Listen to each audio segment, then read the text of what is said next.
The morning mist clung to the valley like a shroud as the first cries rose from Thornbrook. Smoke curled from the burning thatch of the miller's barn, and in the center of the square, bound and bloodied, stood Ilara. Her hair, once the color of honey, was matted with mud and ash.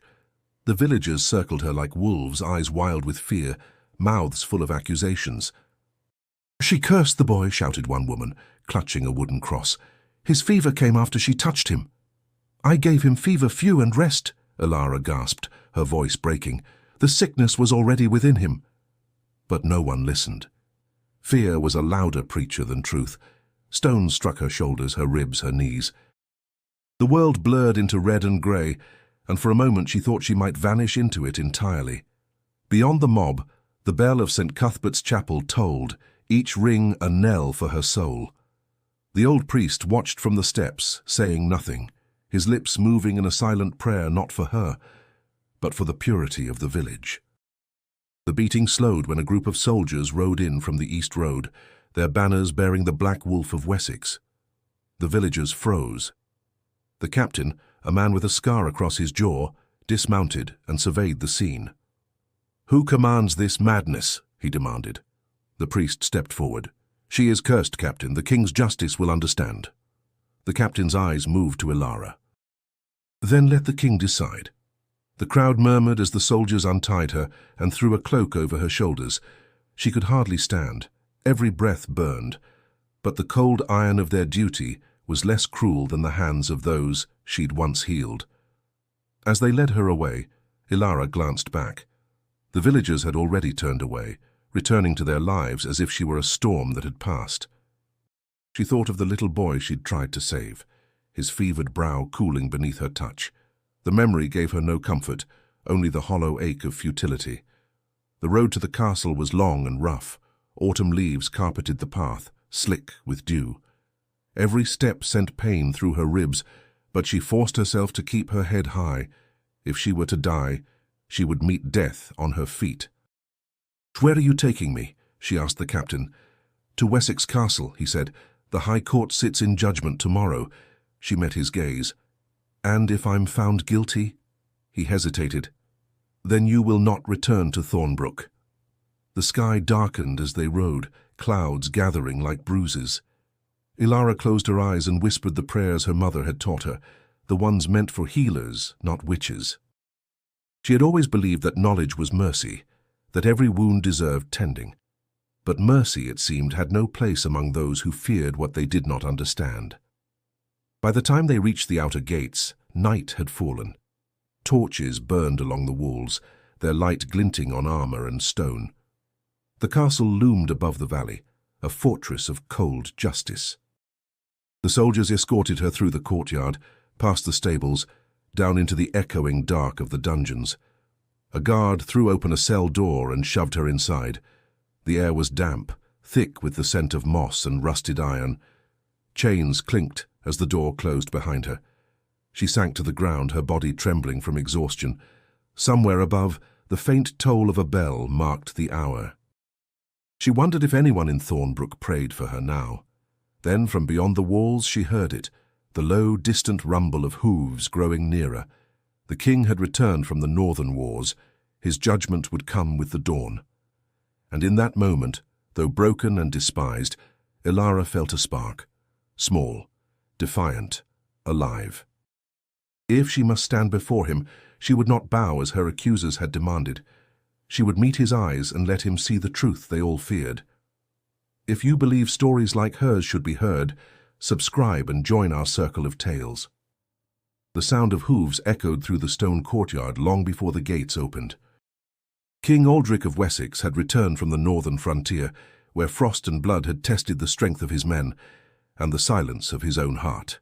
His armor still carried the stains of the last siege, a dull mark of battles fought in God's name, but haunted by doubt. He dismounted without ceremony, handing his reins to a page before striding toward the keep. The men bowed, murmuring their loyalty, yet his eyes betrayed no satisfaction. In victory he felt no peace. The war had ended, but something within him had not.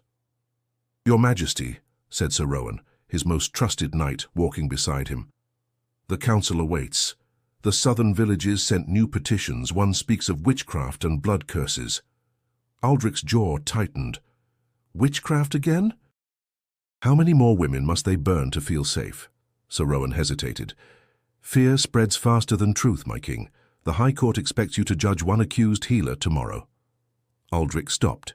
His gaze turned toward the banners, swaying in the wind above the great hall, black wolves on silver fields, the symbol of strength, of law, of solitude.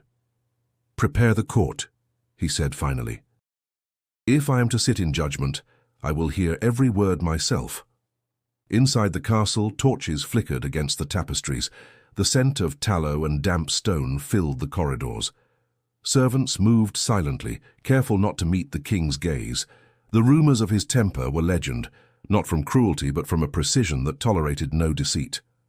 In the council chamber, the nobles rose as he entered. The archbishop, robed in crimson, bowed low. Your Majesty, we rejoice at your safe return. May God's favor rest upon your sword. Aldrich seated himself, his voice measured. God's favor seems fickle these days. What news from Wessex? The archbishop cleared his throat. A woman named Ilara of Thornbrook stands accused of witchcraft and heresy. A healer, Aldrich interrupted, scanning the parchment handed to him. The villagers say she cursed a child who later died of fever, and they beat her half to death for it. His tone darkened. Has the priest who led the mob been summoned? The archbishop frowned. The matter lies not with the priest, but with the woman's defiance. She spoke of herbs that commanded the body, language dangerous to faith. Or to ignorance, Aldrich replied. His voice dropped colder now. You forget I studied under monks before I held a sword. The body obeys reason as much as prayer. A silence fell. None dared to answer. Aldrich leaned back in his chair, fingers resting against his temple. The firelight painted his face in bronze and shadow. He was a man carved by discipline, every gesture restrained, every word chosen like a blade drawn slow. Yet behind that control lived something untamed, the echo of battles not yet buried. Very well, he said at last. Bring her before me at dawn. I will see if she is a witch or if we have merely made one through fear. Sir Rowan inclined his head. And if the court demands death? Then the court will learn, Aldrich murmured, that justice bows to no crowd. When the meeting ended, Aldrich remained alone in the hall. He stared at the great map of his realm, a tapestry of borders stitched by conquest. Each victory had cost something unseen. His hands, strong and steady, bore scars not from swords, but from the weight of rule itself. From beyond the shuttered windows came the sound of rain, soft against the stone. He poured a cup of watered wine and raised it absently. To the ghosts of my kingdom, he whispered, and to the ones we will make tomorrow. The candle beside him sputtered in the draught. He closed his eyes, but rest would not come. Even sleep feared his company. And as the night deepened, the thought lingered like a whisper in his mind. A healer accused, a woman unbowed. He did not yet know her face, but the fire that stirred within him was something more than duty, something that would test the very meaning of his crown.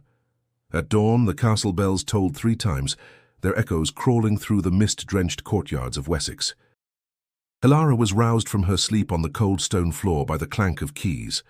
The guard's voice was curt. The king calls the accused to stand. Her body ached with every breath. She pressed a trembling hand against her ribs before rising, the taste of iron still on her tongue. A single thought steadied her. If she were to die, she would die seen, not forgotten in darkness. The guards led her through winding corridors that smelled of old smoke and rain. As the heavy doors opened, she blinked against the sudden light. The great hall stretched before her, a forest of stone and banners. Nobles lined the walls, their silks whispering with movement. At the far end, seated on the throne of black oak, was King Aldrich. He was not as she had imagined.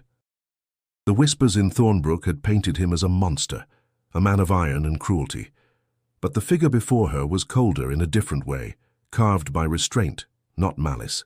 His gaze, when it met hers, held no hatred, only calculation. The herald's voice rose above the murmurs. Ilara of Thornbrook, charged with witchcraft, heresy, and the death of Lord Tamaron's son. Gasps rippled through the crowd. The boy's mother, Lady Tamaron, sat near the front, her face pale with grief and fury. "She poisoned him," she cried. "She brought death into my house with her cursed hands." Ilara lifted her chin. "I brought herbs, not curses, feverfew and willow bark. He was burning before I ever touched him." "Silence!" the archbishop thundered. "You speak blasphemy before the king." Aldrich raised his hand. "Let her speak." The hall fell quiet. Ilara's voice, though rough, was steady. "You call me cursed, because I learned what you refuse to understand. The sickness was not sent by God or devil. It was born of dirt and hunger. If that is sin, then you condemn knowledge itself." Her words stirred murmurs, half fear, half intrigue. Aldrich watched her intently, the rhythm of her speech unlike anything he'd heard from a peasant. There was defiance in her, but also grace, the kind that does not beg. The archbishop turned to Aldrich. "Majesty, she mocks divine truth. Such insolence cannot be tolerated." Aldrich rose slowly from his throne. The hall stilled. His boots echoed against the stone as he descended the dais. When he stopped before Ilara, the air itself seemed to pause. "She was beaten," he said quietly, studying her torn wrists. "By whose order?" The guards exchanged glances. None answered. Aldrich's gaze swept the crowd. "The law does not grant mobs the right to justice. We are not beasts. If she is guilty, she will face judgment by reason, not rage." Then, to the astonishment of every soul in that hall, the king knelt, not in reverence, but to see the marks closer. The gesture sent whispers racing through the crowd like wildfire, a king on one knee before the accused. It was unthinkable. Ilara's breath caught. Why do you kneel, my lord?" "To see the truth," he said. His eyes, dark and sharp as tempered steel, met hers. "I find it easier to see when pride is not in the way." For the first time in days, she felt something crack inside her, a sliver of disbelief that someone might look at her and see more than a curse. Aldrich stood again. "She will remain under royal custody until judgment is rendered. No punishment, no flames." The archbishop's face turned red with outrage. "Your Majesty, this defies the Church's decree." "It upholds the crowns," Aldrich replied, "and if the Church fears truth, then perhaps it fears the wrong God." Gasps erupted again, but the king's word was law. Ilara was led away, her heart pounding not with fear, but confusion. For the first time since the beating, she felt the faint warmth of possibility. As she was taken down the corridor, she glanced back. Aldrich still stood at the center of the hall, surrounded by silence, his eyes following her, not with pity, but with something else, something she could not yet name. The morning after the trial broke cold and brittle, the kind of air that made breath visible and truth sharper. The great hall was quieter now, emptied of the roar that had filled it the day before. Yet the echo of that moment, the king kneeling, still haunted the corridors like a rumor turned scripture. Ilara sat in a small chamber off the infirmary, her wrists bandaged, her stomach hollow. Through the narrow window, she could see the grey sweep of the courtyard and the soldiers drilling below. She wondered if any of them believed she was human. The door creaked. Sir Rowan entered, his chainmail clinking softly. He held a tray of bread and broth. "His Majesty commands that you eat," he said. "I am not hungry." He set it down anyway. "He also commands that you live." Refusing won't please him. Ilara looked up, studying his stern face. "Does your king always command mercy?" Rowan hesitated.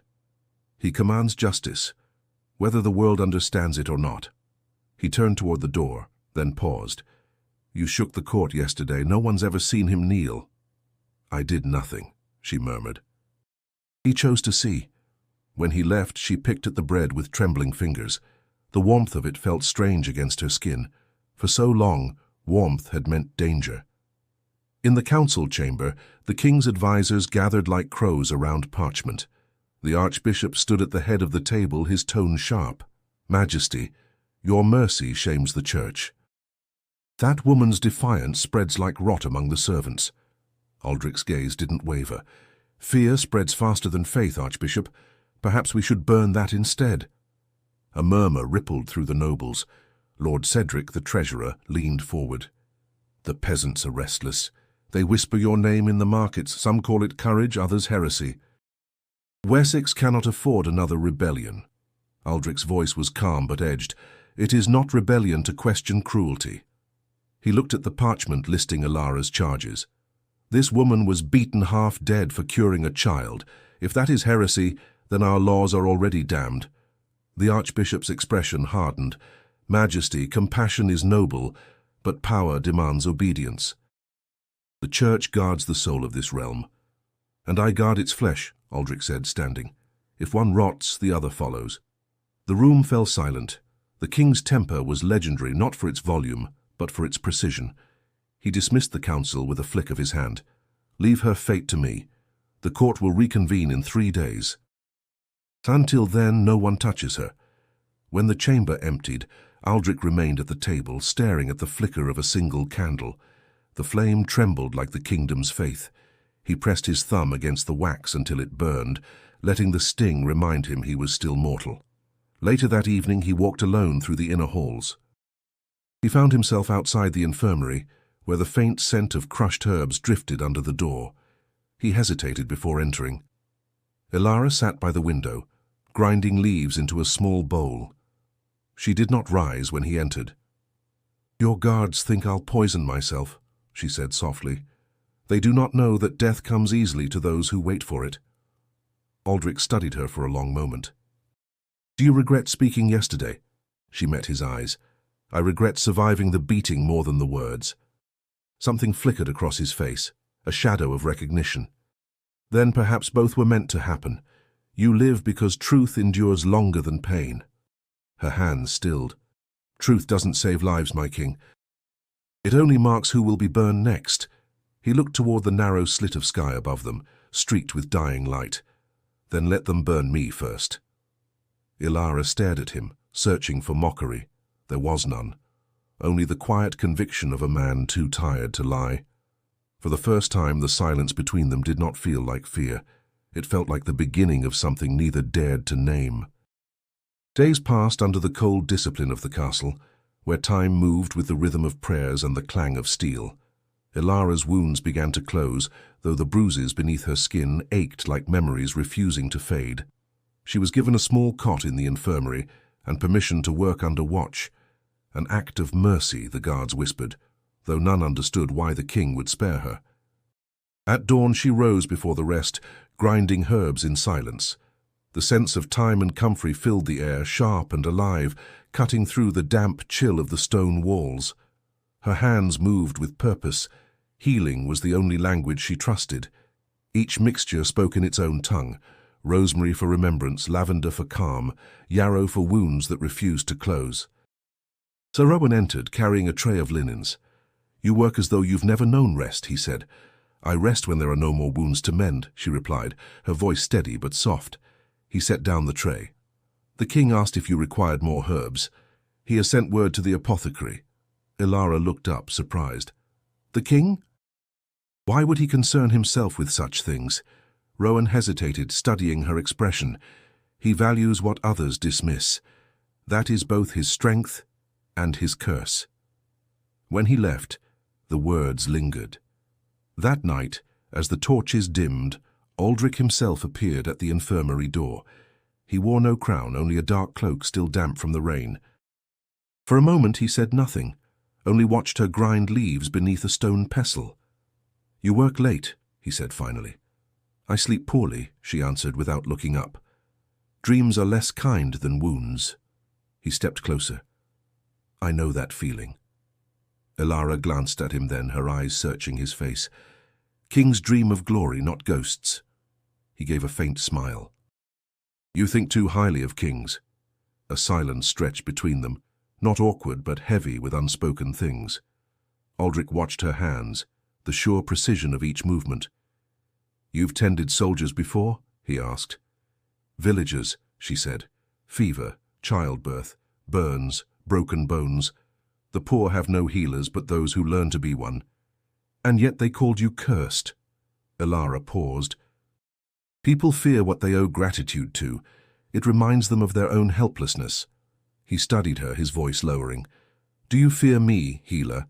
She met his gaze, unflinching. Fear you? No, but I fear what your mercy might cost you. Aldrich's expression softened, though something weary hid behind his composure. Mercy is not a weakness, Ilara. It is a weapon, one most men are too afraid to wield. Her name on his lips unsettled her. It was the first time he had spoken it aloud, and in his tone it sounded less like a title and more like a truth. He leaned against the table, watching the bowl of crushed herbs. What do you make tonight? Willow bark and mint, she said, for pain of the head. He hesitated before speaking again. Then perhaps you should teach me. She blinked. Teach you? He nodded. A king should know the weight of the things he commands, including healing. Ilara hesitated, then guided his hands to the pestle. The moment their fingers brushed, the air changed. Warmer, taut with something fragile.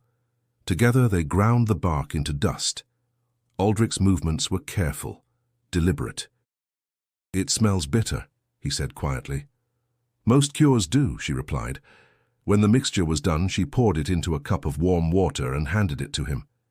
He drank without question, the faintest flicker of trust crossing his face. You will sleep better tonight, she said. Perhaps, he murmured, setting the cup aside. But it will not be because of the drink. He turned to leave, pausing at the door. Your work honors the crown more than most wars ever have. Remember that. After he was gone, Ilara sat in the quiet, her pulse unsteady. The scent of herbs clung to her hands, mingling with something she couldn't name. For the first time since Thornbrook, she no longer felt entirely alone. The hush of the castle changed with the passing days. What began as curiosity about the king's strange compassion had turned into restless murmuring. In the kitchens, servants whispered that the healer from Thornbrook had bewitched the court. In the council halls, nobles spoke her name in tones meant to wound. Every act of kindness now carried the scent of suspicion. Ilara felt it in the way eyes followed her when she crossed the corridors to fetch herbs from the gardens. The air itself seemed to thicken with judgment. Still, she moved quietly, tending to soldiers, avoiding the gaze of courtiers who stepped aside as though her touch carried plague. That morning, as she ground roots for poultices, Lady Selene, the Queen Mother, entered without warning. Her robe swept the floor like the trail of a storm. You are the healer they speak of, she said, her voice poised but cold. Ilara bowed her head. I serve as commanded, my lady. You serve by the king's favor, Selene replied. But favor is fickle. A woman of your standing should remember that. Ilara straightened slowly. My standing is already at the gallows, my lady. I've nothing left to lose. The older woman studied her, lips pressed thin. You speak boldly for one whose life depends on mercy. Perhaps boldness is all that remains when mercy becomes a rumor, Ilara said softly. Selene's eyes narrowed. Careful, healer. The king's pity can turn to fire. She turned and left, the echo of her steps lingering like a warning. Later in the stables, Sir Rowan found Aldrich tightening his horse's saddle straps with unnecessary force. You've heard what they say? Rowan asked. Aldrich didn't look up. That I've lost reason over a woman accused of witchcraft? Yes, I hear everything in these walls. Rowan hesitated. The Queen Mother grows restless. She speaks of protecting the crown's name. The crown's name, Aldrich muttered, has weathered worse than mercy. You risk alienating your council, Rowan said quietly. Men follow strength, not sentiment. Aldrich turned, eyes dark with the weight of command. Strength is knowing when sentiment is the only thing that keeps you human. Rowan lowered his gaze. Then keep it hidden, Majesty. There are those who would twist your mercy into weakness. That night the whispers grew bolder. In the great hall, torches flickered as nobles dined, their laughter sharp as knives. Ilara entered with a tray of salves for the wounded captain seated near the dais. Conversations faltered, forks paused in mid-air. Lord Cedric leaned toward the Archbishop, his voice carrying just enough to be heard. The king shelters her like a favored concubine. Is this how holiness rules now? A few chuckled, others averted their eyes. Aldrich, seated at the head of the table, heard every word. "Say that again," he said, his voice low but cutting through the hall. Cedric froze. "Majesty, I meant no insult, only concern for your reputation." "Concern?" Aldrich rose, the scrape of his chair loud against the stone. "You speak of concern while this woman heals men you would let die? You call compassion weakness while you drink and sneer?" Silence thickened like smoke. The king's fury was a quiet one, all the more terrifying for its restraint. He turned to Ilara. "Go," he said gently. "You need not stand among jackals." She hesitated, bowing slightly before leaving. The murmurs resumed as soon as she was gone, but none dared speak loud enough for the king to hear again. Later, in her chamber, Ilara sat beside the small window overlooking the courtyard. The moonlight painted the stone floor pale silver. Every word she'd heard in the hall replayed in her mind, sharp as thorns. The door opened softly. Aldrich entered, his face unreadable. "You should not have gone there alone," he said. "I was summoned to heal," she replied. "Should I ignore pain because it makes them uncomfortable?" His jaw tightened. "No, but their fear will soon turn to something worse." Ilara looked at him, calm but resolute. "Then let it. I have lived with fear all my life. It no longer frightens me." For a long moment neither spoke. The fire in the brazier crackled softly. Finally Aldrich said, "You should stay within the inner quarters from now on. For your safety." "My safety," she repeated quietly. "Or your reputation?" His eyes met hers, weary yet fierce. "Both." She looked away, the faintest tremor in her hands. "I will not hide forever." "I know," he said, voice low, "but not all battles are won by standing in the light." The words lingered between them, warning and promise entwined. The castle shimmered with torchlight that night, every hall humming with music and murmurs. The Feast of the Fallen Moon was an old custom, a night when peace was toasted and past wars mourned. But this year the air carried tension sharper than wine. Nobles wore smiles too polished, laughter too brittle.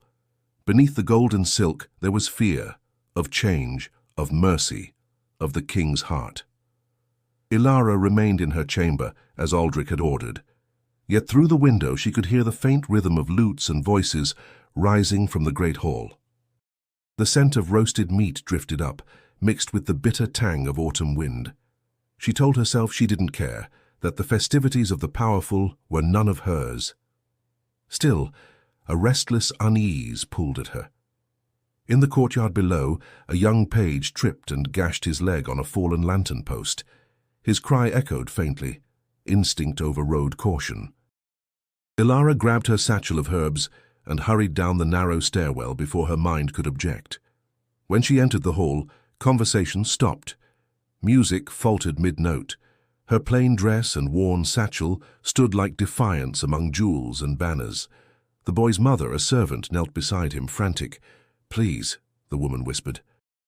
"He's bleeding." Ilara dropped to her knees, tearing a strip from her sleeve. "It's shallow," she murmured, pressing the cloth to the wound. "Hold still." The nobles exchanged glances, whispers spreading like wildfire. Lady Celine's voice cut through the murmurs.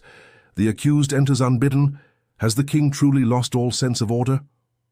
Aldrich, seated at the high table, rose slowly. His gaze swept over the hall until it landed on Ilara. "What happened?" The servant stammered. "My son, Majesty, he fell." Aldrich stepped down from the dais, the weight of his authority parting the crowd. "Then let her work." Celine's fan snapped shut.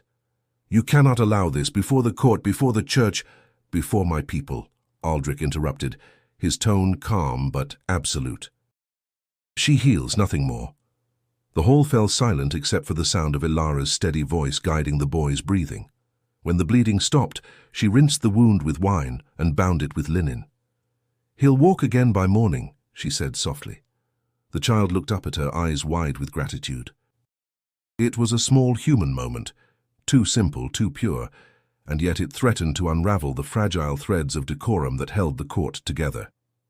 The archbishop stood abruptly. "Majesty, this woman mocks the sanctity of our gathering." Healing without blessing is heresy. Aldrich turned to him, his expression unreadable. Then perhaps we should thank God she defies such rules, else a child might have died while men of faith debated holiness. A ripple of shock swept through the nobles. Celine's face hardened into ice. "You defend her in front of the realm," she said quietly. "Do you realize what that means?" "It means," Aldrich replied, "that a king's duty is not to silence those who bring life." For a heartbeat no one breathed. The candles hissed and guttered as though the room itself exhaled in disbelief. Then Aldrich faced the assembly. "This feast honors the living and the lost. Let it remind us that mercy is not weakness but strength. Any who think otherwise may leave my table." Several nobles rose in protest, their chairs scraping the floor like thunder, yet none dared challenge him outright.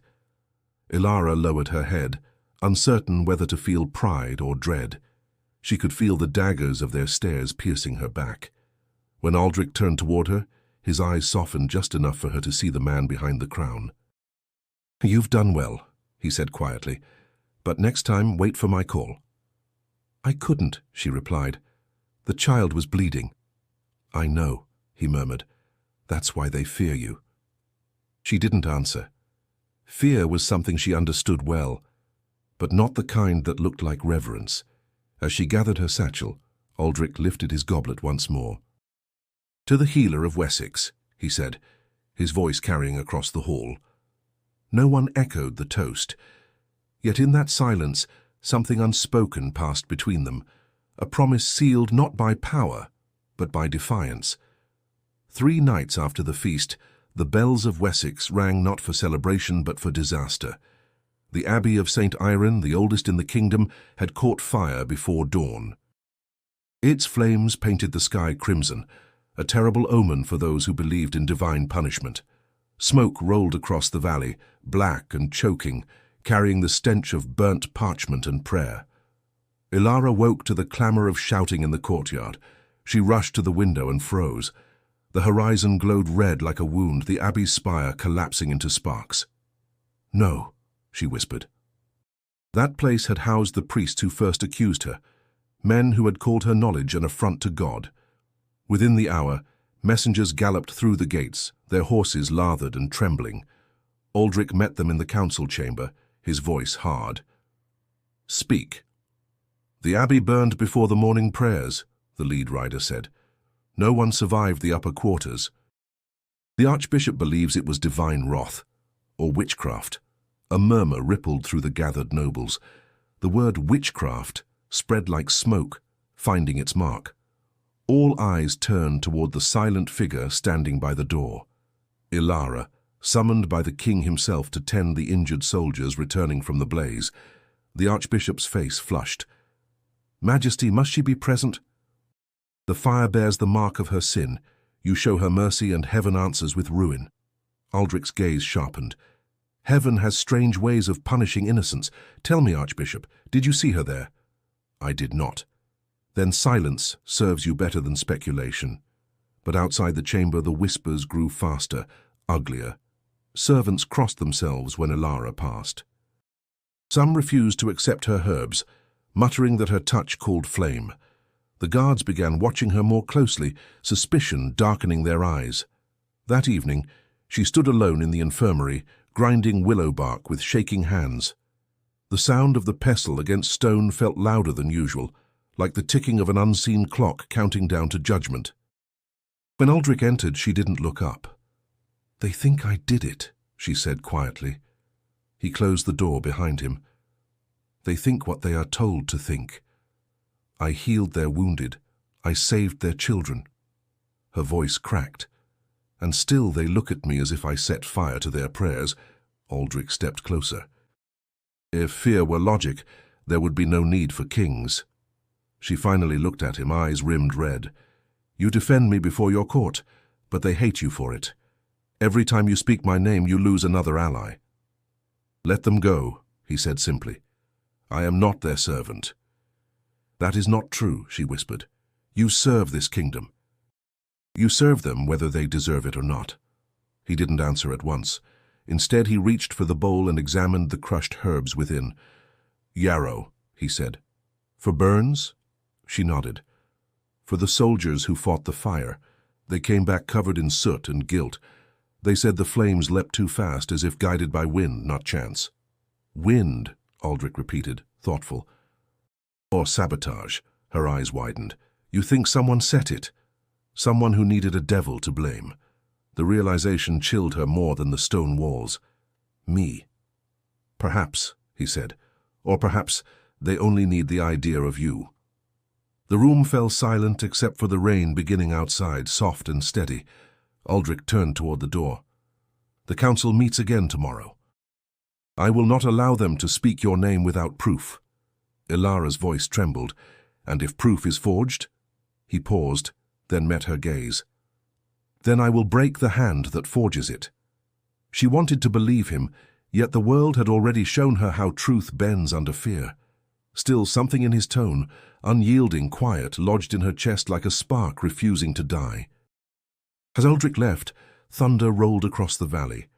Ilara pressed her palm against the window pane, watching lightning split the distant sky. Fire had burned the abbey, but she sensed something darker kindling within the kingdom itself, an unseen blaze that even a healer could not stop. The rain that had fallen over Wessex did not cleanse the air. It thickened it, heavy with suspicion. By dawn, the sound of dripping water echoed through the corridors, mingling with the whispers that had grown bolder after the abbey's fall. Servants now spoke Ilara's name only in hushed tones, as if saying it aloud might summon misfortune. Ilara sat near the hearth in her chamber, staring at a folded parchment that had been slipped under her door during the night. There was no seal, only her name scrawled in a hurried hand. She hesitated before opening it. The words within struck like a blade. Confession of Witchcraft by Ilara of Thornbrook, witnessed by order of the Crown. Below the declaration, her signature was crudely forged. Her breath caught. The ink was fresh. Someone had created proof of her guilt. Her fingers trembled as she read the final line. To be delivered to the Archbishop before the next council. A knock sounded on the door. She hid the letter beneath her sleeve as Sir Rowan entered, his expression tight. You must be careful, he said. The court grows restless. They speak of the Abbey as judgment. I know, she said quietly. I've heard them through the walls. Rowan's eyes softened. The king stands by you, but every ally he loses makes him easier to corner. The Queen Mother will not rest until you are gone. Ilara hesitated. Do you believe I burned the Abbey? His reply came too quickly. No. Then, after a pause, but belief doesn't matter when fear decides the truth. She studied his face, the flicker in his eyes, the tension in his jaw. Rowan, she said slowly, if the council demands proof, will they find it? He looked away. You should trust the king. I asked about you. He didn't answer. When he finally met her gaze, something unspoken hung there, a weight she could not yet name. Stay in your chamber, he said, and left. When the door closed, Ilara pulled the forged letter back into her lap. Her heartbeat thundered in her ears. Only someone close to the court could have written it, someone with access to the royal seal and parchment. The realization burned through her chest. Betrayal was not a stranger to her, but it had never felt this close before. Later that afternoon, Aldrich summoned her to the library, his tone grave. You've been quiet since the Abbey, he said. Is something wrong? She hesitated, uncertain whether to tell him, but one look at his eyes, tired, searching, broke her restraint. Someone forged my confession, she said. It bears my name. They mean to give it to the Archbishop. Aldrich went still. Who showed you this? No one. I found it under my door. His jaw clenched. Then the poison has reached my walls. He took the parchment from her, studying the handwriting. This ink comes from the scribe's chamber. Only my councilmen have access to it. Then one of them wants me dead. One of them wants me broken, he corrected. You are only the blade they intend to use. The words made her stomach tighten. If they force you to condemn me, will you? He looked up sharply. Do you doubt me? I doubt the world, she whispered. For a moment, his expression softened. Then doubt all you must, but not this. I will find who wrote this lie. Ilara nodded, though doubt lingered in her chest like a bruise that wouldn't fade. When he dismissed her, she walked the long corridor back to her chamber, the letter's ghost still heavy in her hands. But as she reached her door, she stopped. Another parchment lay beneath it, this time sealed with wax. She knelt, broke it open, and read only one sentence. Run before the dawn. The king cannot save you now. The candlelight flickered, throwing long shadows across the floor. Her pulse raced. Someone was playing a game of mercy and betrayal, and she was caught in the center of it. Ilara looked toward the window, where the storm clouds had cleared to reveal a pale, unforgiving moon. She didn't know who had sent the warning, or if it was truth or trap, but she knew one thing: staying meant death, and leaving might mean worse. The castle slept uneasily beneath a shroud of fog. Ilara sat by her narrow window, the warning letter open beside a dying candle. Every word on that page felt like a heartbeat, counting down to her undoing. She had until dawn, the writer had said. She could almost feel the hour closing in, each gust of wind whispering her name like a summons. She moved quietly, gathering the few things she owned: a pouch of dried herbs, a strip of linen, and the small silver charm her mother had given her before death took her. Her hands shook as she tied the satchel. She told herself she would survive, even if survival meant leaving behind the only person who had ever looked at her without hatred. When she slipped from her chamber, the corridors were dim and cold. Torches burned low, shadows pooling at every turn. She moved like breath through the stone halls, her bare feet silent on the worn floor. But as she reached the outer gate, the sound of hooves thundered beyond the walls. Soldiers they were hunting. She pressed herself into the archway, heart pounding. "They know," she whispered. "Someone told them." The main gate creaked open. Through the mist she caught the glint of armor and heard the voice that haunted her dreams, Aldrich's. "Spread through the forest," he ordered. "No blood. Bring her back alive." Alive.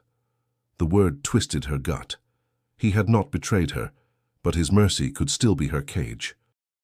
She slipped into the fog before they saw her, running toward the woods that bordered the castle grounds. The forest swallowed her whole.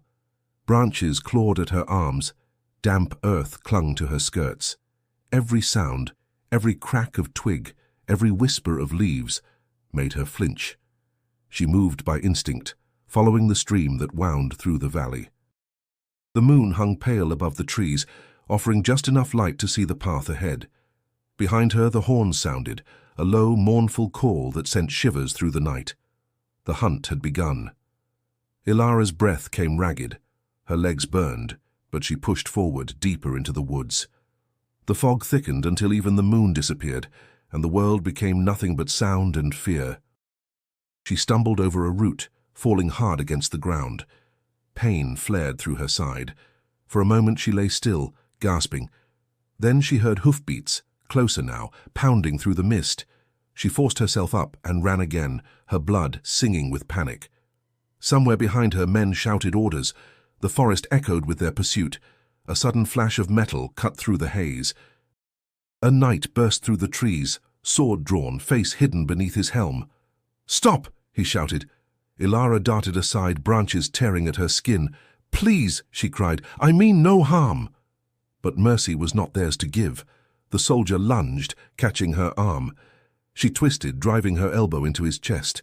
He stumbled and she broke free, sprinting toward the river's edge. The ground gave way beneath her feet. She slipped on wet stone, tumbling into the shallow water. The shock of cold stole her breath. She crawled to her knees, the current dragging at her skirts. When she looked up, a dark horse loomed before her, steam rising from its nostrils. Aldrich sat astride it, his face shadowed, his cloak soaked with dew. "Enough," he said quietly. She froze. "If you've come to take me back, do it quickly." He dismounted, boots splashing into the water. "You think I came to drag you in chains? You command the men who hunt me. I command them to find you before the others do," he said. "There are those who mean to silence you forever." Ilara's voice broke. "Then let them. I'm tired of running from lies." He stepped closer, his tone fierce but trembling. You are not a liar, Lara. You are the only truth left in this rotten court. Her knees gave way, and he caught her before she fell. You can't save me, she whispered. They'll never stop. Then I'll make them, he said, pulling her against him. You will not die for their fear. The distant horns faded, swallowed by the fog. For the first time that night, she stopped fighting. In the stillness of the river, with the king's arms around her, Ilara realized that the hunt was not only his, it was theirs, a pursuit of something neither of them yet dared to name. When dawn broke, the mists withdrew from the valley like a reluctant confession. The horns of Wessex called the people once more to the great hall, but this time it was not for celebration or execution, it was for reckoning. The king himself had summoned the court, declaring a retrial in the matter of Ilara of Thornbrook. The nobles came draped in furs and suspicion. The archbishop arrived clutching a parchment said to prove her guilt, the same forged letter that had nearly destroyed her. Whispers rippled through the gathered crowd as Aldrich entered, his cloak still damp from the night before. Ilara followed behind him, pale but upright, her wrists unbound. When the herald called for silence, Aldrich rose from the throne. You stand in the presence of truth, he said, and truth has long been buried beneath the weight of fear. Today, that ends. The archbishop stepped forward, his tone sanctimonious. Majesty, the church has already found the woman guilty. To reopen the matter invites chaos. Aldrich's eyes met his. Then let chaos come if it means justice stands. He turned to Ilara. You will speak freely. Tell this court what they have feared to hear. Ilara drew a slow breath, her heart thundering. I was called cursed because I understood the body better than those who claim to speak for God. I healed the sick, and for that I was beaten. They said my hands summoned death. But it was not my hands that killed that child. It was fever, filth, and neglect. Her voice trembled but did not break. And when the abbey burned, I was blamed again. Yet I have no fire but the one that lives in my chest, the will to live despite your hatred. Gasps stirred the hall. Lord Cedric rose angrily. Lies! She confesses her pride but not her sin. Aldrich's voice cut through him like a blade. Enough. You call pride a sin only when it belongs to those you fear. He turned to the archbishop. You hold a letter that bears her name. Show it. The archbishop hesitated. It was delivered to me by one of your own men, Majesty. Then we shall see. He motioned to Sir Rowan, who stepped forward with the forged confession in hand. Aldrich studied it silently, his eyes narrowing. The ink is from the royal scriptorium, he said. And the seal, broken, then resealed. Only a councilman could have done this. A murmur rose among the nobles. Rowan shifted uncomfortably, his face ashen. Ilara's breath caught. Sir Rowan, she whispered. He looked away. I never meant... You? Aldrich's voice rang out, sharp with disbelief. Rowan bowed his head. They threatened my sister. The archbishop promised her safety if I delivered what he wrote. I thought it would never reach you. I thought... You thought betrayal could stay buried, Aldrich said bitterly. You of all men. The archbishop stepped back, stammering. Majesty, he lies. Enough, Aldrich thundered. You preach purity while your hands reek of deceit. You would damn an innocent woman to keep your power. He turned to the crowd. Look well upon her. She stands accused by liars and judged by cowards. And yet she stands. The hall fell silent. Even those who despised her could not look away. Ilara's voice, quiet but steady, filled the space. I never asked for your pity. Only the right to live without your fear upon my name. Aldrich looked at her, something like reverence flickering behind his stern composure. Then, before the entire court, he dropped to one knee, not as ruler but as man. I kneel not to plead, he said, but to honor what this kingdom has forgotten, that mercy is not beneath us. The hall erupted in whispers, shock and awe colliding in equal measure. Ilara's throat tightened. You shouldn't have done that, she whispered. On the contrary, he replied softly, I should have done it long ago. And in that fragile moment, the walls that had caged her began to crumble, stone by stone, fear by fear. The great hall still trembled from the echoes of Aldric's defiance. No king before him had ever spoken against the church, and no court had ever witnessed one kneel before an accused healer. The nobles stood frozen, torn between reverence and fear. The archbishop's face, red with outrage, twisted into a mask of divine fury. "You disgrace your crown," he cried. "You place a witch above the law of God." Aldric rose slowly, his gaze steady. "I place truth above the law of men who claim to speak for God. If your faith demands lies, it is not faith, it is tyranny." Gasps rippled through the assembly. The archbishop raised his hand, trembling with rage. "Then may your soul burn with hers." Ilara's voice cut through the uproar, calm and clear. "I have no desire to see him burn, Holy Father. But if fire must come, let it purify deceit before it consumes the innocent." The words silenced even the bravest whispers. Aldric turned to her, something fierce and unspoken in his eyes.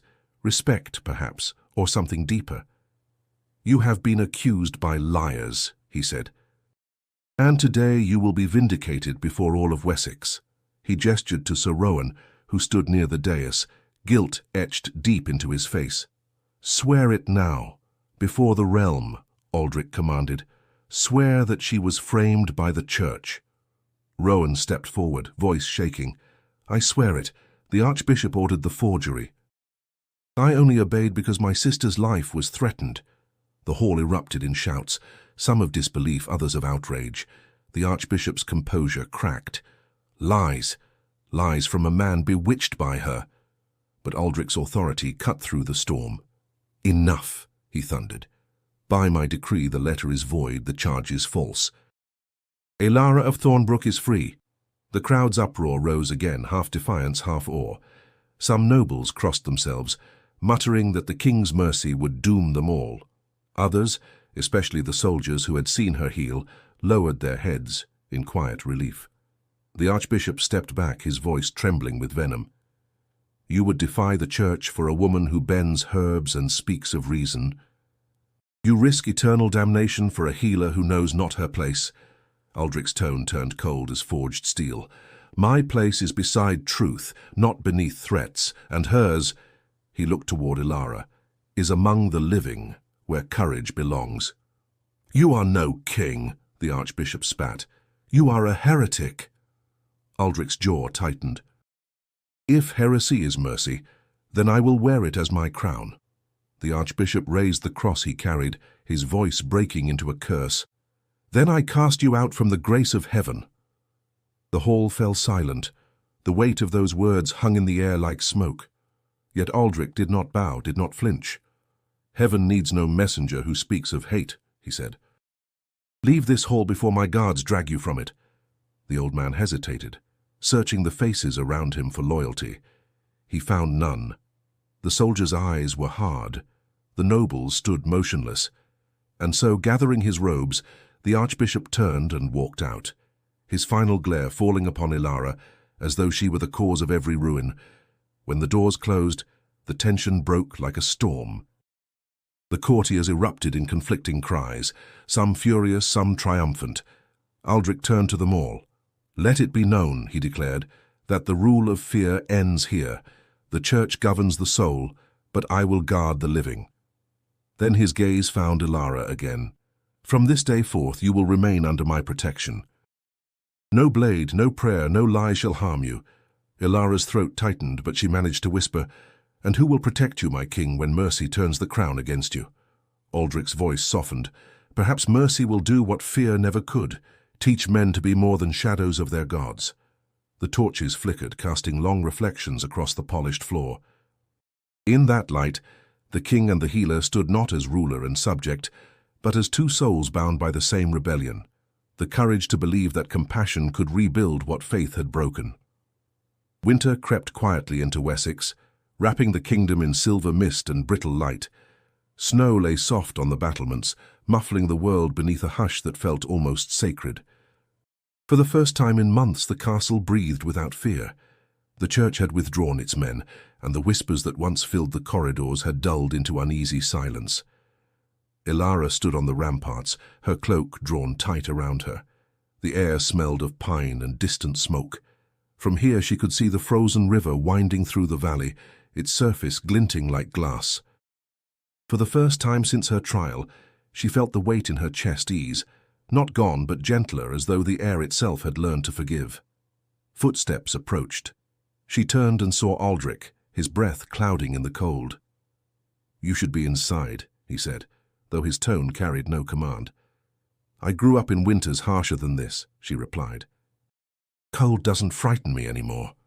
He studied her face, the calm in her voice. "And fear?" She smiled faintly. "Fear still visits, but it no longer stays." They stood side by side, looking out across the white horizon. Beneath them, the courtyard echoed with the sound of soldiers training. Life had resumed, though it bore the faint tremor of change. "Do you ever wonder," Elara asked softly, "if mercy can truly change what men believe?" Aldrich folded his arms, his eyes distant. "Belief bends slower than iron, but even iron softens with heat." "You sound like a philosopher, not a king." "Perhaps a tired one," he said, a rare hint of humor in his tone. Then quieter. "When I was a boy, my tutors taught that strength ruled kingdoms. But strength is only noise without purpose. You showed me that." She looked at him, surprised. "I showed you nothing you didn't already know. You just needed someone to say it aloud." He turned to her, the faintest smile tracing his lips. "Then say it again. That mercy is not weakness." "That mercy is power," he corrected, "because it costs more than cruelty ever will." Elara lowered her gaze. "And yet you bear the cost alone." He shook his head. "Not alone." A quiet fell between them, not heavy, but full, like a pause between breaths.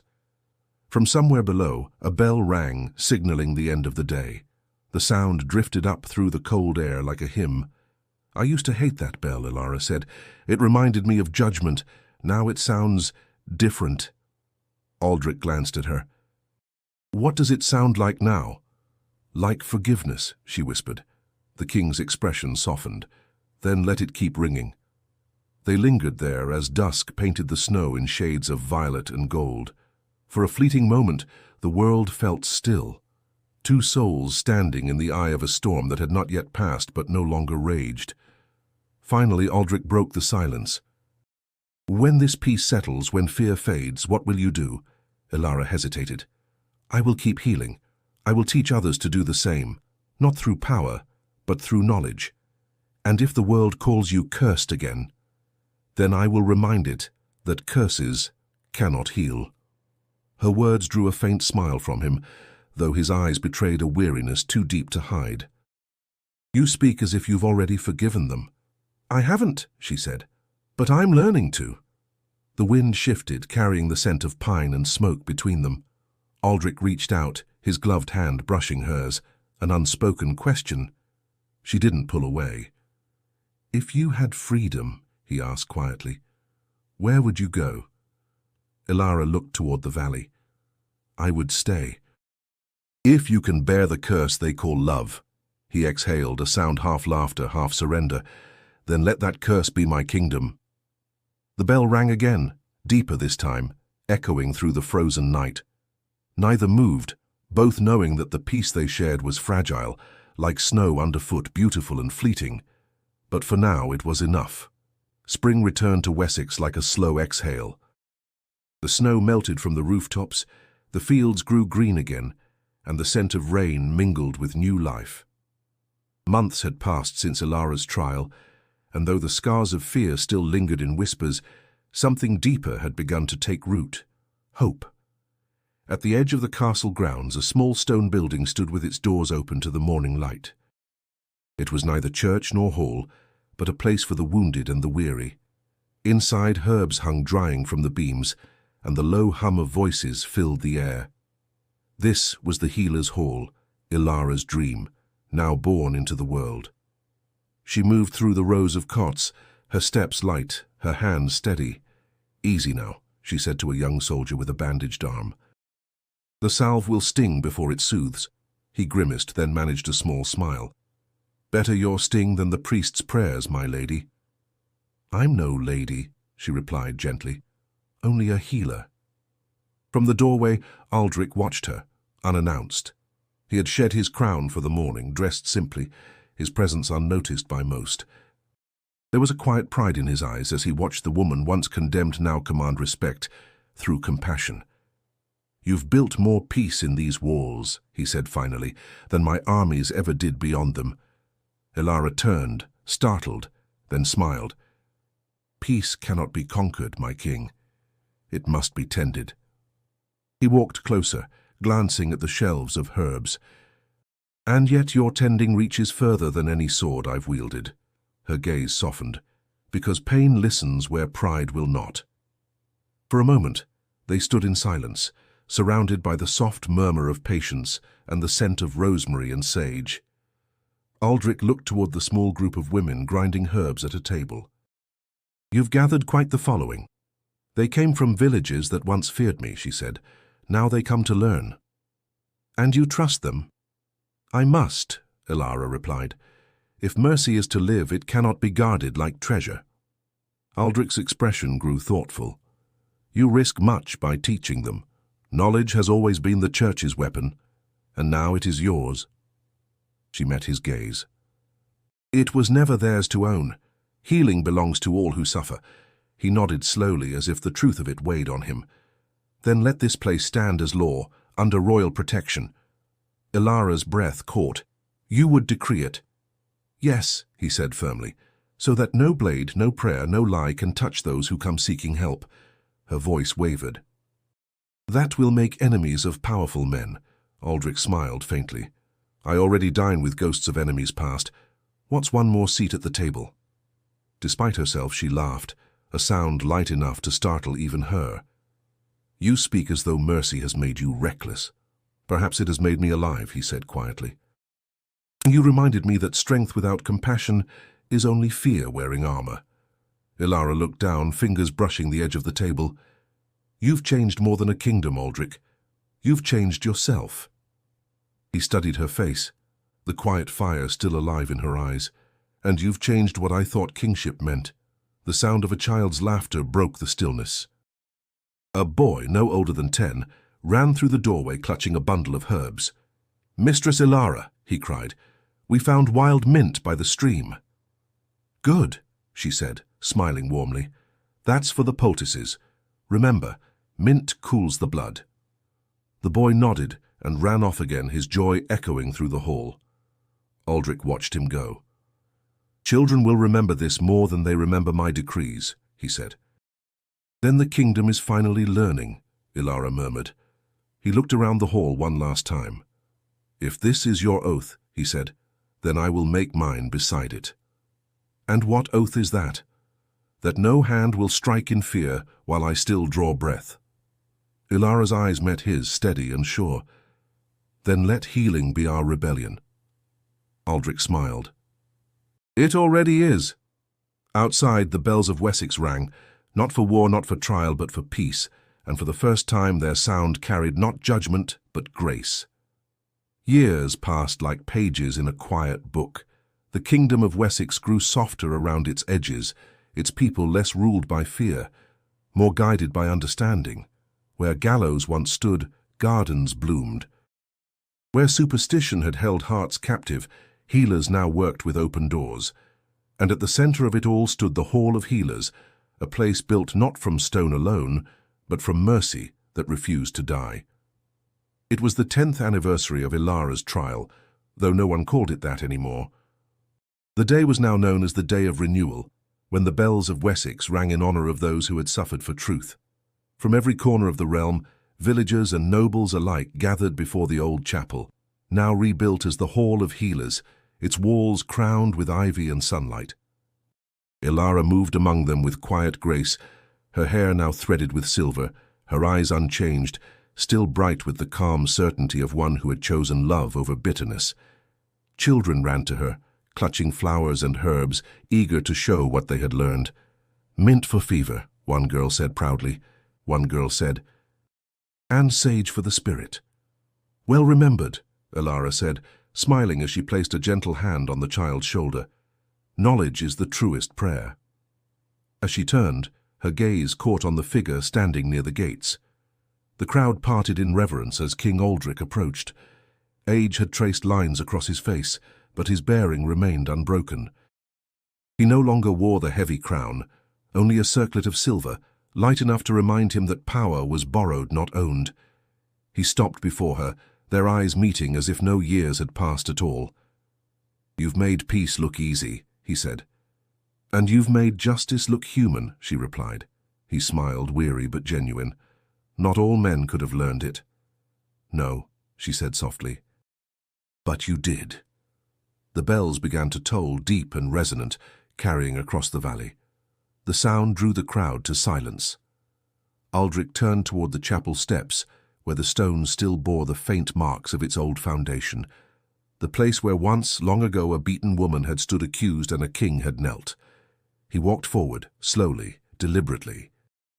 Then, before the gathered people, he lowered himself to one knee once more. A hush fell over the square. Ilara's breath caught. "Aldric," she whispered, "you need not." "I must," he said, his voice steady despite the years that had worn him down. "I knelt then to seek truth. I kneel now to honor it." The people bowed their heads not to him, but to the act itself, to the humility of a ruler who had chosen compassion over conquest. Aldric looked up at Ilara, his eyes shining. "You gave this kingdom its soul back. You gave me mine." Tears welled, but she did not hide them. "And you gave me a world where healing no longer hides in fear." He rose, taking her hand in both of his. "If there is one truth left to speak," he said, "it's that mercy outlives kings." Ilara squeezed his hand gently. "Then let that be our legacy." Around them the bells continued to ring, joined by the laughter of children and the rustle of spring wind through blooming trees. The sound carried far beyond the walls of Wessex, to villages where the sick were tended, to abbeys rebuilt without superstition, to hearts that now believed compassion could rule as strongly as any crown. As the crowd dispersed, Aldric and Ilara remained before the chapel doors, watching the people they had once feared lose their fear at last. "Do you ever think," she asked quietly, "that we changed too much?" He smiled faintly. "No, only enough." The sun dipped low, bathing the valley in gold. Together they turned toward the hall, their hall, its doorway filled with light. And as the last bell faded, Ilara's voice lingered, soft but certain. "If mercy is courage, may courage never end. If you believe that mercy is the highest courage, subscribe and journey with us through more stories like this one. And don't miss the next tale, waiting right there on your screen."